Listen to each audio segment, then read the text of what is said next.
नमस्कार श्रोतों, स्वागत है आप सभी का हमारे अपने YouTube चैनल वेद अभ्यास पर। आज हम आपको एक अनोखी और दिलचस्प कहानी सुनाने जा रहे हैं जो अमावस्या और पूर्णिमा की है।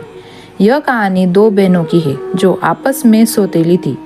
तो आइए जानते हैं कैसे इन दोनों बहनों की कहानी में चंद्रमा और अमावस्या पूर्णिमा का महत्व जुड़ा है। तो चलिए शुरू करते हैं। बहुत समय पहले की बात है। एक गांव में दो बहनें रहती थी जिनके नाम थे पूर्णिमा और अमावस्या। दोनों बहनें सौतेली थी, लेकिन उनके स्वभाव एक दूसरे से बिल्कुल विपरीत थे। पूर्णिमा की विशेषताएं। पूर्णिमा नाम की बहुत ही सुंदर थी, कोमल और दयालु थी। उनका हृदय चंद्रमा की तरह निर्मल और शीतल था। गांव के लोग उसे बहुत प्यार करते थे क्योंकि वह हमेशा दूसरों की मदद करती रहती थी और सबके साथ अच्छे संबंध बनाकर रखती थी। पूर्णिमा का जन्म एक ऐसी रात को हुआ था जब चंद्रमा पूरा और अपनी पूर्वी आभा के साथ आकाश में चमक रहा था। इसलिए उसके माता पिता ने उसका नाम पूर्णिमा रखा। कहा जाता है कि जिस दिन पूर्णिमा का जन्म हुआ, गांव में चारों ओर खुशहाली छा गई थी। अमावस्या की विशेषताएं। दूसरी ओर अमावस्या का नाम की बहन थोड़ी कठोर और स्वार्थी स्वभाव की थी। उसका मन हमेशा नकारात्मक विचारों से भरा हुआ रहता था।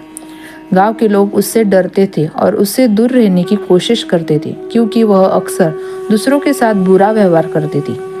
अमावस्या का जन्म उस रात को हुआ जब आकाश में चंद्रमा का कोई निशान न था और पूरी रात अंधेरे में डूबी हुई थी, इसलिए उसका नाम अमावस्या रख गया। कहानी का मोड़। समय बीतता गया और एक दिन गांव में एक संकट आ गया। गांव के चारों ओर सूखा पड़ गया और फसलें सूखने लगी। गांव में बड़े बुजुर्ग ने कहा कि केवल चंद्रमा ही इस संकट से गांव को बचा सकता है। गांव वालों ने तय किया कि वे दोनों बहनों से मदद मांगेंगे क्योंकि वे मानते थे कि उनमें से एक का हृदय चंद्रमा की तरह शीतल और दूसरी का अंधमय है। सबसे पहले उन्होंने अमावस्या से प्रार्थना की लेकिन उसके कठोर हृदय से उनकी प्रार्थना का अनसुना कर दिया। फिर उन्होंने प्रार्थना पूर्णिमा से की। पूर्णिमा ने अपनी दयालु का परिचय देते हुए अपने दिल की सारी शक्ति से प्रार्थना की। उसकी प्रार्थना का असर हुआ और अगले दिन ही चंद्रमा ने अपनी पूरी रोशनी से गांव को भर दिया। गांव में फिर से खुशहाली छा गई और सभी लोग पूर्णिमा की प्रशंसा करने लगे। कहानी का सार। इस कहानी से हमें यह सीखने को मिलता है कि जैसे चंद्रमा और रोशनी से अंधकार को मिटा देती है, वैसे ही एक शुद्ध और दयालु हृदय सभी संकटों को दूर कर सकता है।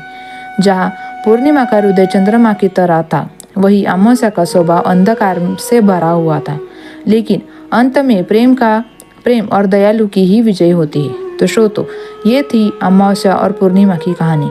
इस कहानी में हमें सिखाया कि चाहे जीवन में कितनी भी कठिनाइयाँ आए, हमें अपने दिल में प्रेम और दया बनाए रखना चाहिए।